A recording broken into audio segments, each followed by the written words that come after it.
Following the defeat at Prophetstown, one would think that all of this was over. And it was not. It was just the beginning, in fact. It was an impossible task of the largest scale for Tecumseh to rebuild his army, and he did, making twice the efforts, twice the stamina. When Tecumseh comes home, he's reputed to have grabbed the prophet by the hair and shaken him, and reprimanded him, scolded him for this foolish action. Tecumseh, we know, was very angry with his brother after this battle, and I think the prophet spends the rest of his life trying to get back into a position of prominence. Tecumseh has a choice. Do you discard the prophet, or do you reunite with him in this kind of campaign effort? And he realizes he has to embrace him again. And he forgives his brother, and so now we're in the next chapter of rebuilding this huge army. And this time, make no mistake about it, Tecumseh is going to be there. Though Harrison had destroyed the Indian food supplies and scattered the Indian warriors, he had not destroyed the Confederacy itself, and he had not destroyed Tecumseh, and in the end only succeeded in emboldening the great Shawnee warrior, who, on returning to the Wabash in January 1812, immediately set out to reassemble the scattered alliance, convinced, despite all appearances to the contrary, that the moment of opportunity for the Indian Confederacy was rapidly approaching.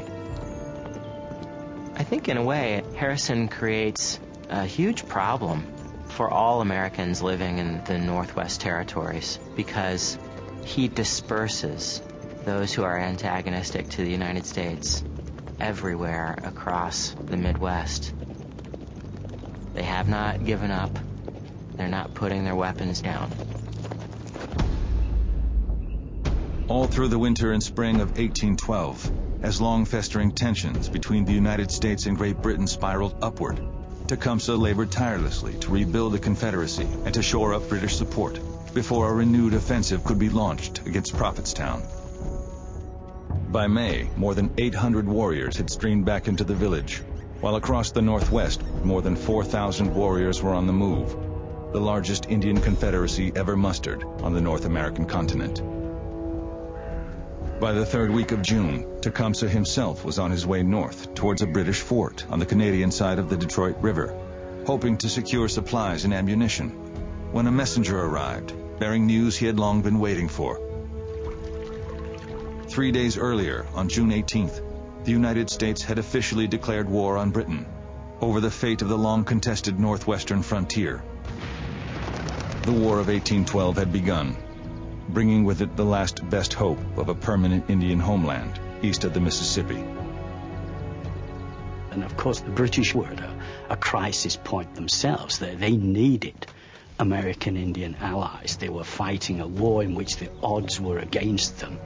They wanted to defend the Canadian line, and of course they needed manpower. Only the Indians could fill that void for them. So it was an inevitable alliance at that point. Tecumseh needed them, and they needed him. On certainly Tecumseh's war aims, he was still, incredibly, I have to say, in 1812, looking at some possible way to regain the Ohio boundary as a boundary between the white settlements and the Indians. And he sold that goal to the British. Arriving at the undermanned British outpost of Fort Malden in the waning days of June, where most were convinced that Canada would fall before the approaching American army, Tecumseh changed the military equation on the ground in less than 3 weeks, rallying wavering Indian allies to the cause and bolstering British resolve, and astonishing the British commander-in-charge, General Isaac Brock, with his extraordinary military skills and sheer force of personality. I mean, Brock's remark is a classic one. He spoke to Tecumseh for a very short time, a mere few weeks. But he wrote back to the British Prime Minister and he says that I've talked to the Indian chiefs and there are some extraordinary characters amongst them. But here's Tecumseh, he says, a more gallant or sagacious warrior does not exist. Tecumseh's brilliance on the field of battle in the summer of 1812 would cement his reputation among the British High Command as one of the greatest military leaders of all time. In little more than 3 weeks, the small but highly mobile force under his command completely unnerved the American Army, led by William Hull, forcing him to retreat back across the Detroit River to the American side, and effectively bringing the invasion of Canada to an end. On August 4th, at the Battle of Brownstown, south of Detroit, with only 24 warriors at his command, Tecumseh attacked and routed an American force 6 times as large, killing 19, wounding 12, while himself losing only a single warrior. Tecumseh's finest hour is probably Detroit in 1812, when Tecumseh teams up with Isaac Brock, who finally seems to be the person who's going to deliver on the promises that the British have been making so long. Tecumseh and Brock together mastermind the capture of Detroit. On August 16th, at the Battle of Detroit, Tecumseh convinced the American defenders inside the fort that they were facing an army many times greater than their own, parading his small host of warriors again and again through a clearing in the forest. Before the British and Indian attack had even begun, a white flag appeared above the ramparts of the fort, and the American army marched out and surrendered their weapons. It was one of the most humiliating defeats ever suffered by an American army. Fort Detroit falls, Fort Michilimackinac falls.